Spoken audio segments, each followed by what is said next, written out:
Un mot d'abord sur la nouvelle organisation. Donc vous savez qu'à partir du 1er janvier 2016, on aura une grande région Aquitaine-Limousin-Poitou-Charentes, que vous avez donc ici, avec la plus grande région forestière de France, 2,8 millions d'hectares, grosse proportion de forêts privées, 10 millions de mètres cubes prélevés, dont 7 en Aquitaine, 50 000 salariés, 10 milliards d'euros de chiffre d'affaires. Vous mesurez ce que ça peut représenter pour l'activité économique et donc l'importance d'avoir une filière qui soit opérationnelle, fonctionnelle et qui produit de la valeur ajoutée, fait vivre des entreprises et crée de l'emploi. Donc pour me recentrer un petit peu sur l'Aquitaine, on a deux tempêtes, 99 et 2009 que vous connaissez bien. Suite à 2009, donc, il y a eu un stock de bois constitué sous aspersion qui a permis d'alimenter les industries à hauteur d'environ 1 million à 2 millions de tonnes par an. Aujourd'hui, on est ici, vous voyez qu'il ne nous reste plus grand chose, environ 1 million de tonnes sur les aires de stockage, et donc ici, fin 2016, on aura consommé l'intégralité du stock sous aspersion. Ça, c'était une petite illustration de ce stock.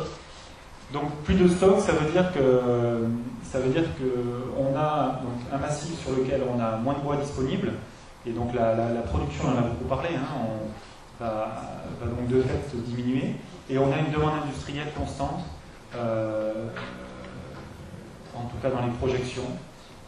Donc on voit qu'à partir de fin 2016-2017, et pour environ 10 ans, on a une période pendant laquelle la production de bois, le prélèvement de bois, sera insuffisant pour combler la demande industrielle.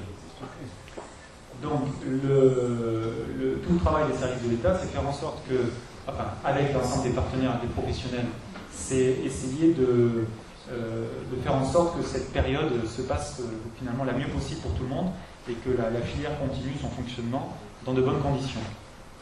Alors les actions réalisées aujourd'hui, on en a parlé tout à l'heure, M. Flamand, de Interbois, le PPRDF, qui permet de mobiliser sur des massifs qui sont aujourd'hui sous-exploités, les plans de développement de massifs, et nous avons orienté les subventions pour les matériels forestiers sur ces zones. Les subventions pour l'outil de transformation, tout à l'heure M. Demond l'a dit, c'est important de stimuler l'activité forestière, mais ce qu'il faut, c'est des opérateurs pour consommer la matière. Donc pour cela, nous avons orienté l'accompagnement aux investissements sur les séries de feuillus qui sont situés principalement sur les massifs périphériques.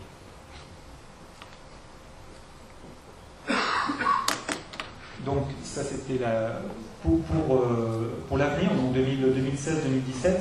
Donc il y a un fonds stratégique forêt-bois qui a été mis en place en 2014 avec la loi de finances. Donc l'origine pour alimenter ce fonds, c'est des crédits de l'État qui existaient déjà. La taxe additionnelle sur le foncier non bâti, donc les fameux centimes forestiers, dont on parle régulièrement. Et ensuite, une nouvelle source qui permet d'alimenter ce fonds, c'est l'indemnité compensatrice pour les défrichements, qui est estimée donc, depuis la loi d'avenir, donc octobre 2014. Tout hectare défriché doit être compensé, donc, soit compensé par un boisement compensateur, ou des travaux sylvicoles, ou le versement d'une indemnité compensatrice. Et donc cette indemnité viendra alimenter ce fonds qui permettra de financer des actions pour le développement de la filière forêt-bois. Donc ces orientations de financement, elles seront définies par l'ensemble des professionnels et des pouvoirs publics dans le plan régional forêt-bois qui va être élaboré dans le courant 2016. Donc ce fonds stratégique, on a déjà les grandes orientations, on financera l'amélioration des peuplements, la desserte forestière, puisqu'on a dit qu'il y avait des parcelles, il y avait du bois certes, mais il était parfois dans des zones difficiles d'accès, donc de la desserte pour pouvoir accéder à ces parcelles.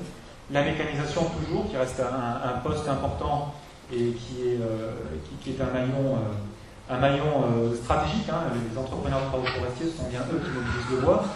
Et je voulais rappeler quand même, parce qu'on parle des sylviculteurs, des ETL, des exploitants, des industriels, l'objectif des services de l'État, c'est bien d'avoir une filière optimisée et sur laquelle on a bien une redistribution de la valeur ajoutée sur l'ensemble des maillons. C'est bien ça l'objectif. Et c'est ce qui permettra, c'est la condition sine qua non pour qu'elle fonctionne bien. Si un seul acteur capte toute la valeur ajoutée, alors il y aura des problèmes de fonctionnement. Donc le soutien, ça c'est sur la partie investissement, sur la partie animation, donc l'animation forestière avec la mise en place de GIEF, et le soutien à l'innovation. Donc aujourd'hui le séminaire Nova Pro, il est accompagné par un financement qui vient de ce fonds stratégique Forêt-Bois. Donc enfin, je fais une petite digression sur les crédits d'ADEME qui ont permis qui ont lancé un appel à projet Dynamique Bois et le projet Forêt d'avenir, qui sera un projet important pour mobiliser du bois sur des zones aujourd'hui sur lesquelles il y a un manque d'exploitation et qui permettra de fait d'alléger la pression sur les zones sur lesquelles on exploite déjà du bois qu'on a vu tout à l'heure. Donc c'est un point important pour trouver un équilibre. Dernier point que je voulais vous présenter, c'est une mission régalienne de l'État. Là, on est sur la partie contrôle. Donc, suite aux deux tempêtes, la mise en œuvre des PSG a été naturellement perturbée. Les coûts qui étaient prévus, une fois que le bois est parti suite à la tempête, naturellement, il faut l'exploiter.